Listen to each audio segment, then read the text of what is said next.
बहुजन Republican socialist party के माध्यम से आज दिल्ली के अंबेडकर भवन में आप देख रहे हैं संविधान परिषद लगाया गया है। देश के हर राज्य से यहाँ पर लोग पहुँचे हैं और चिंता है संविधान की, चिंता है बहुजन राजनीतिक की। क्या 2024 में ये लोग दिल्ली की गद्दी पर पहुँच पाएंगे, सत्ता कर पाएंगे, उस विषय पर चर्चा चल रही है। ठीक है, ऐसे ही महिलाओं, जब मोदी साहब की तो खुद की तो धर्मपत्नी नहीं है, वो तो अपनी वाइफ को रख नहीं सके, तो वो दूसरी महिलाओं का, या कट्टर साहब हैं या योगी जी हैं, चलो योगी जी का तो परिवार है, मैं कहती हूँ कि उनकी तो फैमिली भी है, बहनें हैं उनकी, वो दर्द समझ सकते हैं। लेकिन जिनको दर्द, मतलब आप जब तक उस माहौल से गुजरेंगे नहीं, क्या वो हम वेट करते रहे? पूरे देश की बेटियां उनकी अपनी बेटियां हैं, बहनें हैं। वो कहने को हैं, अगर होती तो वो फ्रांस घूम रहे होते।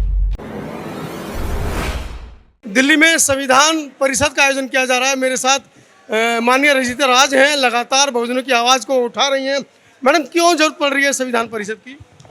इसीलिए क्योंकि लोग, ये जो मौजूदा सरकार है वो हमारे संविधान को ख़त्म कर रही है, बाबा साहब की नीतियों को ख़त्म कर रही है, तो इसीलिए बहुजन को जागना पड़ रहा है और बहुजन को अपने हितों के लिए, क्योंकि जो हमारा अधिकार है, जो हमें संविधान ने दिया है, वो अधिकार लेने के लिए बहुजन समाज की ये मीटिंग की जा रही है। क्या लग रहा है, आप कह रही हैं कि बहुजनों के अधिकार छीने जा रहे हैं, 80-85% आप अपनी संख्या बताते हैं, फिर भी आपके अधिकार छीन रहे हैं? आप 85% आप इकट्ठे होंगे ना, अब असली आपको जो है रियलिटी वो सामने आएगी ना। कहाँ इकट्ठे नहीं है? कहाँ इकट्ठे नहीं है, मेरे को ये बताइए कि सब अत्याचार जो हो रहे हैं वो इसी समाज के साथ, बहुजनों के साथ हो रहे हैं, SC/ST कौन कर रहा है? मौजूदा सरकार है, जो दबंग लोग हैं, जो लोगों को दबाना चाहते हैं। इसीलिए क्योंकि संविधान को जब खत्म किया जाएगा, रिजर्वेशन को खत्म किया जाएगा, तो जो हमारा समाज है वो पहले ही दबा हुआ है और नीचे आ जाएगा। तो उस सत्तर को उठाने के लिए लोगों का, अब आप मणिपुर का देख लीजिए, महिलाएं तो किसी भी समाज की हों। मैडम, आप कह रही हैं कि हमारे समाज के साथ उत्पीड़न हो रहा है, मोदी जी कह रहे हैं मुझे मारो, इनको मत मारो, ये मेरे भाई हैं।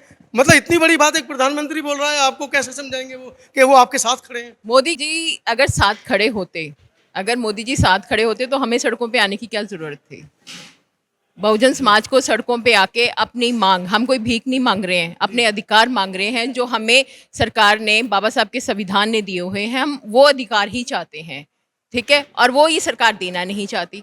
वो किसी भी मुद्दे पे, मोदी साहब वैसे भाषण देते रहते हैं, लेकिन जब समाज को या किसी भी वर्ग को उनकी ज़रूरत है वो नहीं होते हैं। मैडम, आप महिलाओं के लिए इतना बड़ा स्लोगन उन्होंने कहा है, बेटी पढ़ाओ बेटी बचाओ, मतलब इतना बड़ा स्लोगन आपके लिए बोल दिया, फिर भी उनके। ये सिर्फ स्लोगन है इसी सरकार से। आप ये देखिए कि जितना बेटियों के साथ अत्याचार हुआ है, जितना महिलाओं के साथ शोषण हो रहा है, चाहे वो मणिपुर में हो रहा है, चाहे वो हाथरस में हो रहा है, हमारी बच्चियों के साथ बलात्कार किया जाता है, उनको मार दिया जाता है।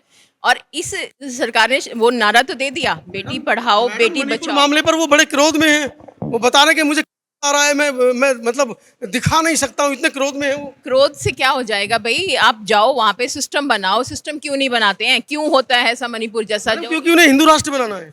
हिंदू राष्ट्र हमें नहीं चाहिए, हिंदू राष्ट्र हमें नहीं चाहिए। मोदी जी के समर्थक सड़कों पर हैं, वो कह रहे हैं हिंदू राष्ट्र बना कर रहे हैं। तो अभी जब उनकी बहनों के साथ, उनकी बेटियों के साथ जब उन पे शोषण होगा तब उनको पता लगेगा। हाँ, शोषण हो रहा है। उनके धर्मगुरु कह रहे हैं जिन्होंने मांग नहीं भर रखी है और मंगलसूत्र नहीं पहन रखा है, वो खाली पिलोट है।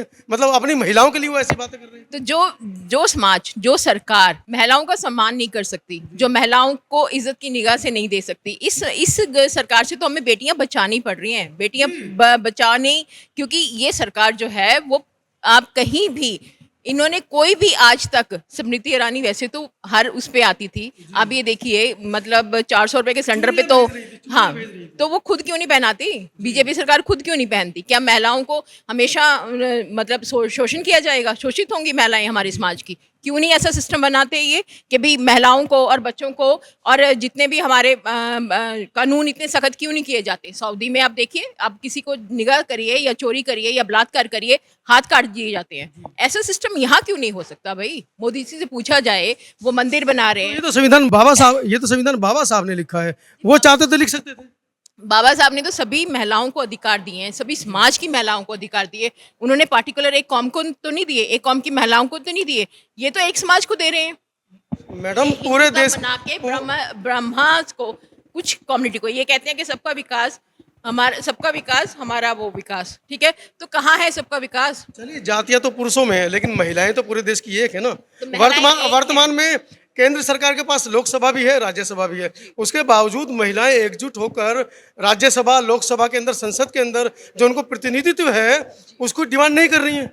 नहीं, वो करेंगी, क्योंकि कोई भी सरकार अभी महिलाओं के प्रति सजग नहीं है। सजग नहीं है। जब तक कोई भी सरकार महिलाओं की भागीदारी बिना किसी उसके, अब आप ये देखिए, सावित्रीबाई फुले थी, पहली शिक्षक महिला उनको माना जाता है। जब वो, उनके ऊपर क्या नहीं हुआ, वो तो जाती थी शिक्षा, उन्होंने एक चीज को ठान लिया था। अब नारी शक्ति जब हर फंक्शन में आ रही है, हर फंक्शन में वो भागीदारी कर रही है, तो कहीं ना कहीं महिलाएं भी अवेयर होंगी, महिलाएं भी जागेंगी।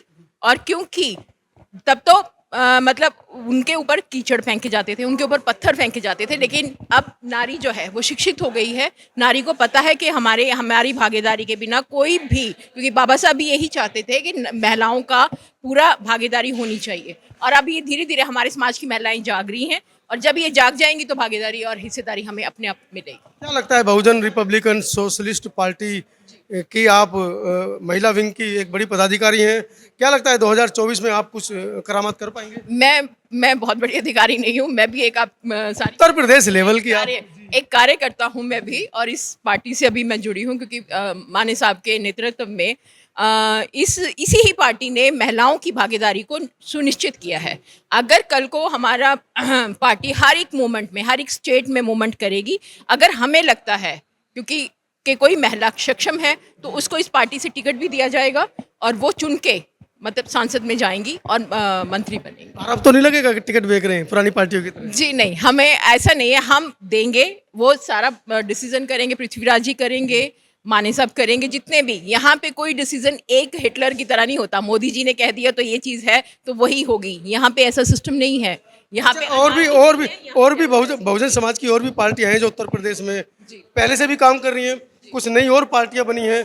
तो जो देश का, जो बहुजन समाज का जो वोटर है, वो आपको वोट क्यों दे? क्योंकि अब वो नहीं वोट देंगे, जो बाबा साहब का अधिकार है। अगर वो वोट, अपना वोट, अगर वोट सबसे कीमती, अभी आपको इतने उसमें आपने पूरे सम्मेलन में सुना होगा कि जो वोट का अधिकार बाबा साहब ने दिया है, वो बहुजन समाज के लिए एक गिफ्ट है। क्योंकि जब ऐसे तथ्य होंगे, जब हमारे गृह मंत्री होगा, हमारी कम से कम एक स्टेट में एक मंत्री होगा, तो कोई तो आवाज़ बनेगी, बुलंद होगी।